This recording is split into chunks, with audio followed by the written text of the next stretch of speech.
Kama una kumbukumbu nzuri, sehemu ya 9 tuliishia pale ambapo Mama Tariq alikuwa chumbani kwake majira hayo ya usiku, na alikuwa akamuita mtoto wake Tariq akiwa na lengo la kuandaa pigo la kichawi ili aweze kumtupia George, na pigo hilo lilikuwa linatakiwa kuandaliwa kwa damu yake na ya mtoto wake.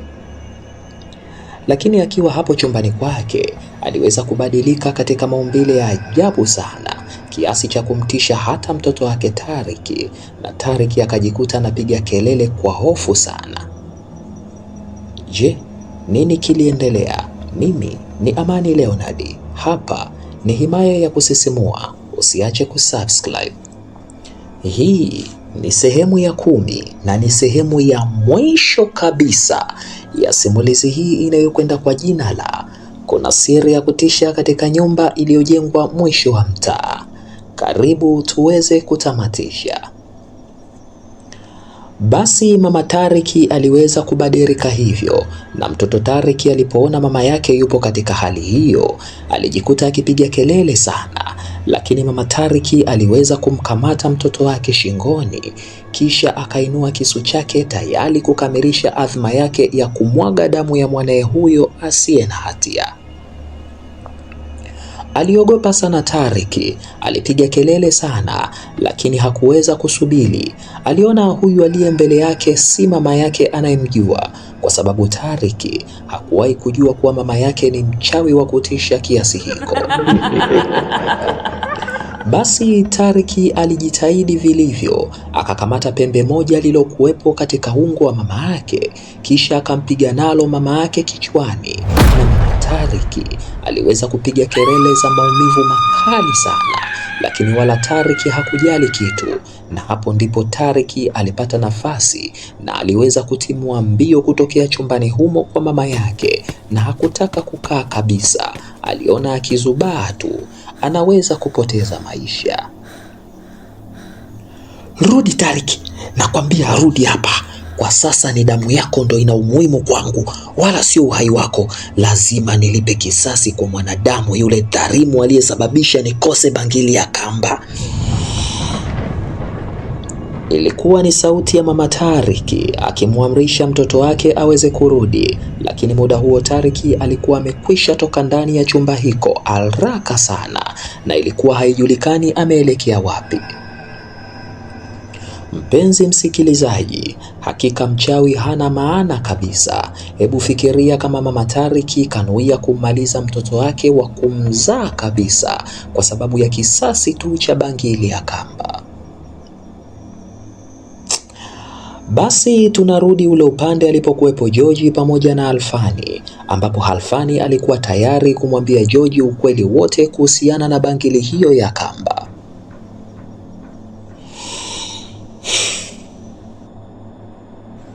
Naomba unisikilize George.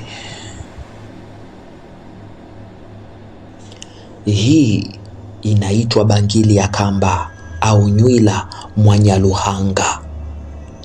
Hii bangili ni ya kichawi, ilitengenezwa miaka mingi iliyopita na mzee mmoja aliyeitwa Mzee Nyaluhanga. Sikiliza George.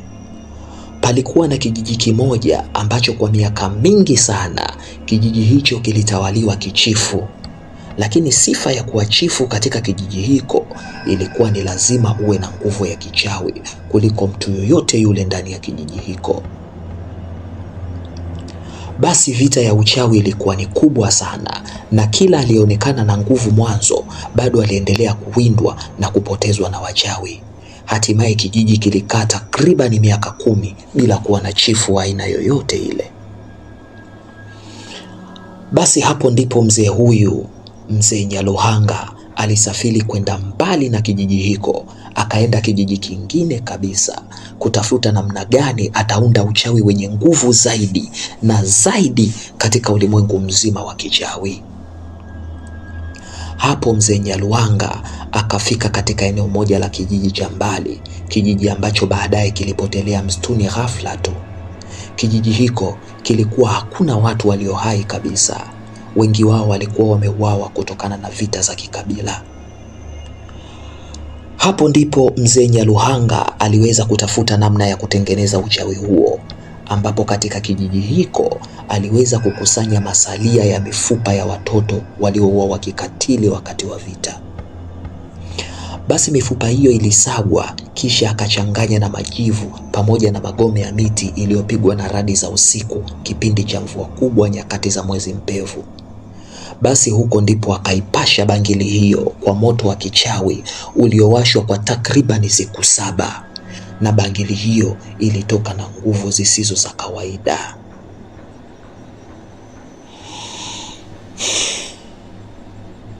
Mzee Nyaluhanga pekee ndiye alifanikiwa kuwa chifu katika kijiji hiko miaka yote, na mimi ni kitukuu cha mzee Nyaluhanga.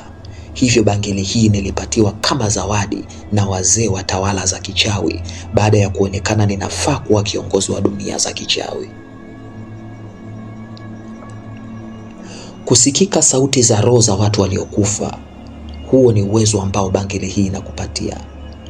Kujua jambo kabla halijatokea pia ni mojawapo ya maajabu ya hii bangili.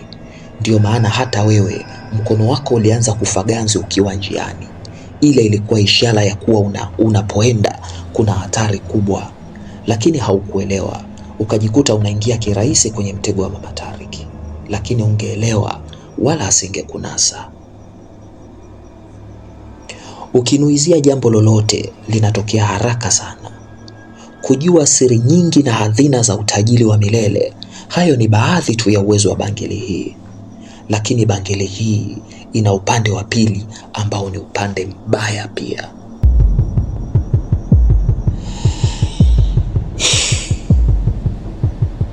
Kwanza, bangili hii ni marufuku kujaribu kutumiwa hata kidogo na mtu ambaye hakuwahi kuwa mchawi kama ulivyofanya wewe George. Kosa ulilolifanya ni kujaribu kuimiliki bangili hii. Lile lilikuwa kosa kubwa sana. Ulitakiwa uivue kisha uivalishe kwa mtu ambaye ni mchawi na sio kutaka kuimiliki wewe. Vinginevyo ilikuwa ni lazima ufundishwe uchawi kwanza ndo umiliki bangili. Hivyo lile lilikuwa kosa kubwa sana na laana yake ni nzito mno. Aliongea hivyo Alfani na mimi nikastuka kidogo. Laana? Nilihoji hivyo na Alfani akaniambia, ndiyo, laana. Wewe mpaka sasa umebeba laana kutoka katika hii bangili, na kama ungeendelea kuing'ang'ania bila kujua matumizi yake, basi ungekufa bila mwili wako kuonekana, na hii bangili ingepotea pasipo kuonekana tena. Ndiyo maana Mama Tariki na Mzee Madu walipojua tu kwamba wewe sio mchawi, hawakukubali wewe upotee na hii bangili, maana wao wanahitaji bado. Sasa basi, japokuwa umeiachilia hii bangili mapema, haina maana kwamba uko salama, la hasha, ila tu hautakufa kama ambavyo ilitakiwa ufe, bali utaishi kama nilivyoishi mimi. Hiyo ndio laana itakayobaki kwako miaka yote.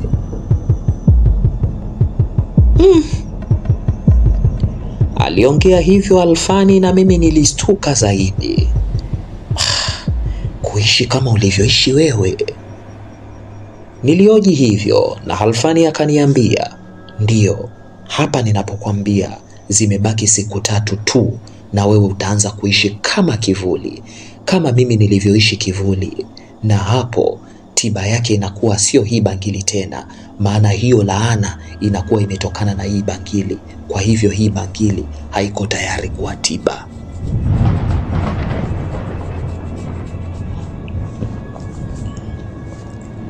Basi turudi upande wa Mama Tariki.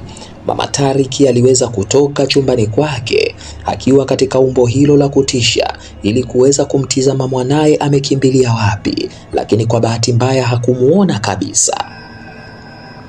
Basi alichokifanya Mama Tariki ni kuanza kumtafuta mtoto wake kichawi kupitia pembe lake moja la kichawi kati ya hayo mapembe yake mawili.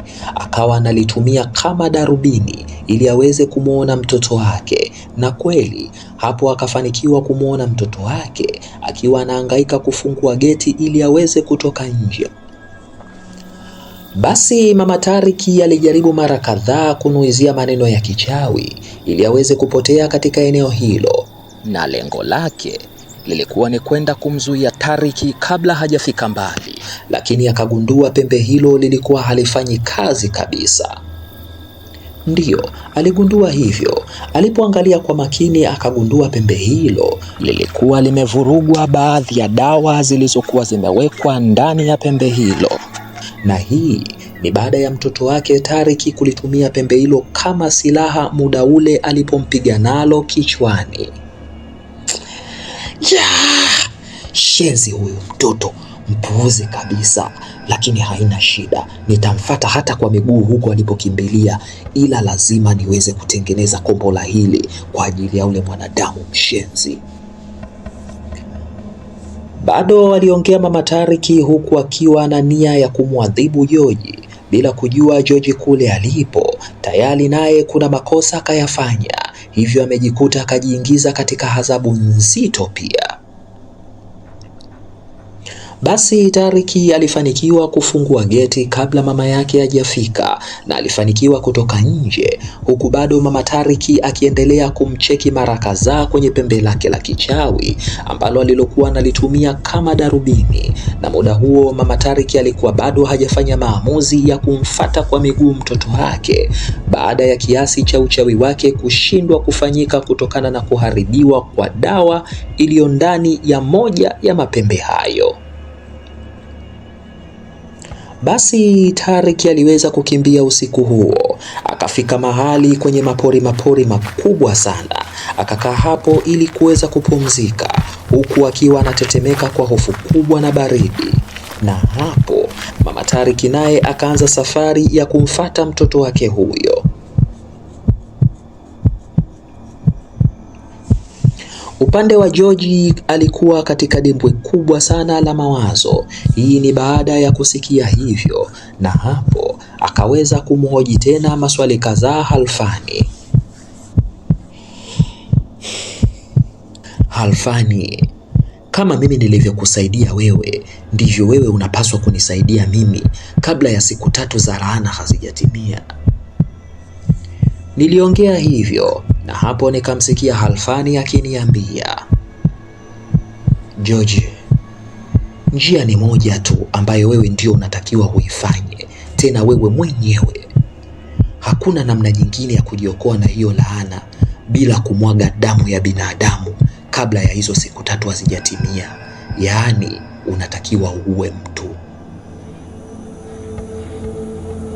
Aliongea hivyo Halfani. Nilistuka sana. Nilistuka tena aliponiambia hivyo, lakini ilibidi niendelee kumsikiliza ili nione kama kuna namna nyingine ambayo anaweza kunisaidia.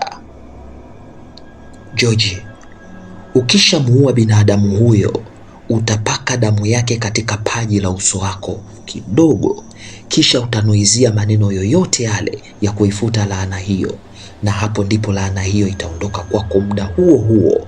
Hapo itaingia katika mwili wa huyo uliyemuua, na mwili wake utapotea baada ya hizo siku 3 ambazo ulitakiwa upotee wewe. Aliongea Halfani, kisha akainuka pale tulipokuwa tumeketi, na akawa amemaliza kwa kusema, ukishindwa kuifuta hiyo laana ndani ya siku hizo 3, basi hautokuwa na maana tena. Haukutokuwa na ulazima wa mimi kukupa hazina ya siri nilokuahidi, maana utakuwa kama roho iliyokufa tu, lakini bado inatembea. Aliongea hivyo Halfani na wala hakutaka kupoteza muda. Nilishangaa tu Halfani simuoni tena katika eneo hilo, na nilikuwa nimebaki peke yangu. Halfani we. Niliita sana, Nilihita lakini Halfani hakuwepo kabisa eneo lile. Sikujua amekwenda wapi. Kiukweli sikuweza kuua mtu, sikufikiria hilo kabisa. Naanzaje kuua mtu mimi? Kiukweli nilihisi laana hiyo siwezi kuiepuka kabisa. Niliwaza kila namna ya kujinasua katika laana hiyo, lakini nikakosa majibu kabisa. Kiukweli nilikuwa nimekubali kushindwa kabisa. Basi upande wa mama Tariki aliendelea kuzurula usiku akiwa peku peku, huku akiwa na pembe lake usiku huo, na mvua ilikuwa imekwisha anza kunyesha, lakini hakujali kabisa. Aliendelea kukanyaga ardhi huku akimchungulia mwanaye kupitia pembe lile ili aendelee kumtizama ni kama ameondoka eneo lile alipokaa au bado yupo pale pale. Basi muda huo bado mtoto Tariki aliendelea kukaa pale pale bila kujua mama yake yuko karibu kabisa kumfikia. Hakuwa na ujanja mtoto Tariki. Muda huo tayari mama yake alikuwa amekwisha fanikiwa kufika eneo hilo, na alifanikiwa kumweka mtoto wake mikononi mwake huku akiwa na hasira nyingi sana. Pumbavu, hivi unajua udhalimu aliofanya binadamu hadi mimi kuikosa bangili ya kamba? Na kuuliza we mtoto, unajua thamani ya bangili ya kamba? Shenzi, twende huku. Nimekwambia hivi, kwa sasa uhai wako hauna thamani kama damu yako ambayo nitaitumia kutengeneza silaha kwa ajili ya kumwadhibu huyu mwanadamu mshenzi. Alikuwa akitamka hivyo mama Tariki huku akiwa kabisa na utayari wa kwenda kumtoa kafara mwanaye kisa tu kukamilisha dawa yake ya kidhalimu. Mama unaniua. We mama we jamani, nakufa mimi. Alikuwa akipiga kelele mtoto Tariki huku mvua ilikuwa ikiendelea kuanza kunyesha na punde ilichechamaa na kuzidi kupiga katika eneo hilo. Lakini bahati nzuri sauti ya mtoto Tariki iliweza kumfikia George ambaye bado alikuwepo katika mapori hayo hayo nyakati hizo hizo za usiku. Hii ni baada ya kuachwa muda mfupi tu na Halfani katika maeneo hayo, na yeye akiwa yuko katika mtihani mzito, asijue ni nini anachotakiwa kukifanya ili aweze kujinasua na hiyo lahana. Basi George alihisi kuna kitu hakiko sawa, alihisi kama kuna makelele hivi, na hapo alianza kuifata sauti hiyo na akagundua sauti hii ni kama ya mtoto Tariki hivi. Hii ni baada ya kukaribia karibu kabisa na sauti hiyo. Bado mama Tariki aliendelea kumvuta mwanae huyo ili aweze kumpeleka nyumbani kuweza kutengeneza kombola lake la kuchawi ili aweze kumpiga George, huku akichanganya na baadhi ya vidawadawa vyake vilivyosalia. Lakini George alikuwa kashafika eneo hilo alilokuwepo mama Tariki na mtoto wake, na alikuwa kajibanza pembeni ya mti huku akimtizama tu mama huyo anavyohangaika na mtoto wake. Nasema twende huku, twende. Nasema twende we mshenzi. Utaki kwenda? Twende huku mpuzi wewe, aliongea mama Tariki. Lakini alipoona mtoto huyo hataki kwenda akiwa mzima, basi aliokota moja kati ya mjiti mkubwa ulioko pembeni yake. Lengo lake lilikuwa ni kumpiga mtoto huyo azimie ili iwe rahisi kumbeba, maana ndivyo mawazo yake yalikuwa yakimtuma. Basi mama Tariki alikamata jiti hilo, na muda huo Tariki alikuwa chini tu akiomba mama yake asiweze kumpiga na mti huo, lakini mama Tariki alikuwa tayari amesharenga vizuri eneo la kichwa la mtoto wake ili aweze kupiga mahali hapo. Kilikuwa ni kitendo cha kufumba na kufumbua tu. Katika eneo hilo kulisikika kishindo kizito sana. Ndiyo, na sio mama Tariki alikuwa amempiga Tariki, bali ni yeye mama Tariki ndiyo alikuwa anaanguka chini kwa wakati huo. Hii ni baada ya George kuweza kuingilia kesi hiyo na kuweza kumwahi mama Tariki kichwani na kuweza kumpiga na moja kati ya mti aliyoupata ndani ya mapori hayo.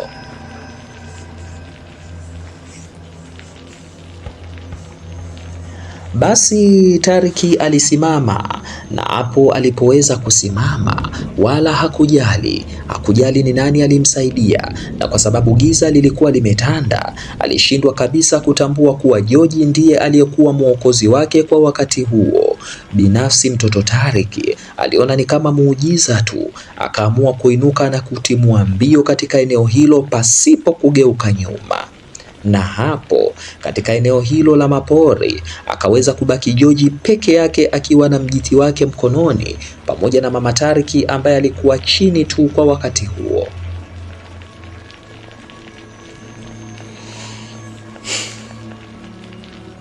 Kiukweli nilikuwa na hofu sana. Nilimtizama mama Tariki na muda huo tayari nilijua kwisha nimemaliza kabisa roho ya mama huyo, na hapo njia pekee ya kujinasua eneo hilo niliona ni kukimbia tu.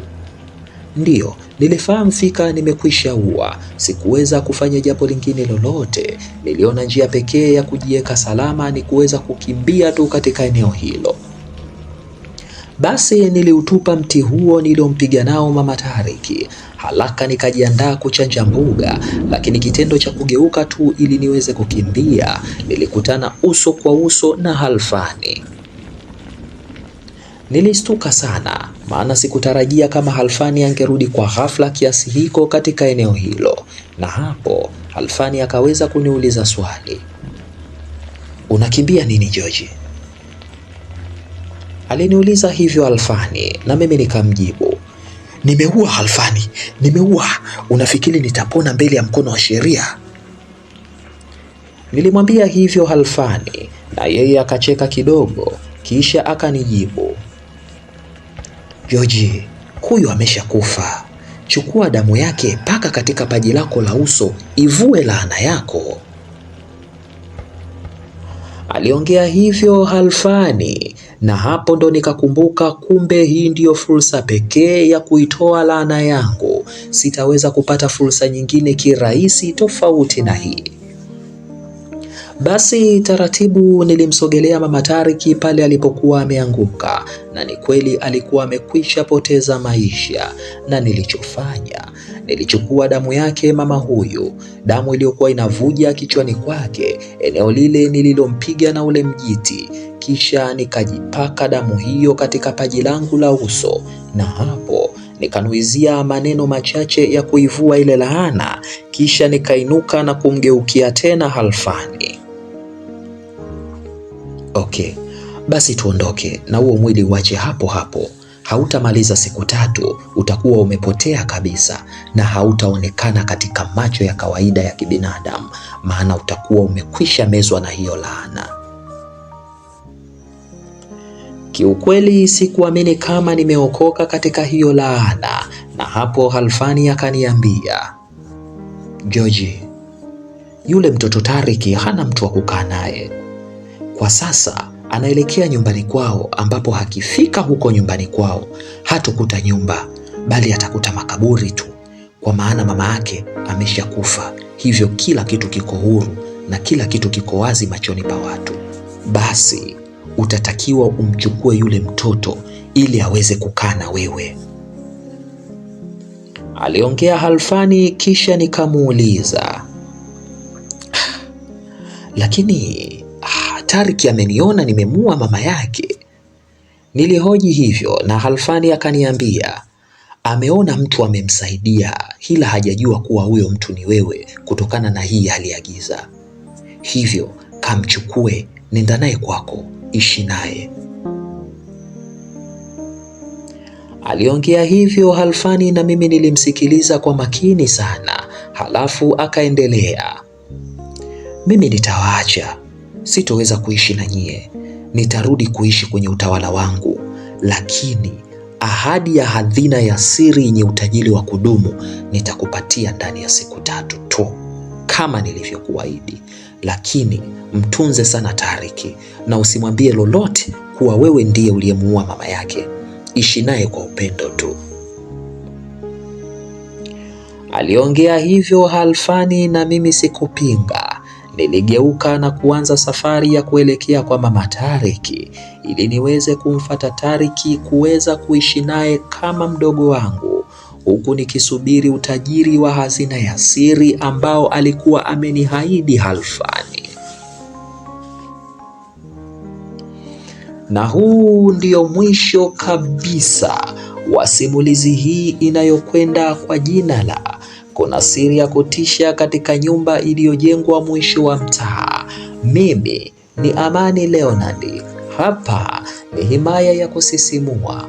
Mwisho wa simulizi hii ndiyo mwanzo wa simulizi nyingine. Hapa ni Himaya ya Kusisimua. Hapa kauki simulizi. Usiache kusubscribe. Tuonane katika simulizi nyingine. Asanteni wasikilizaji wangu wapenzi, na kwaherini. Chao.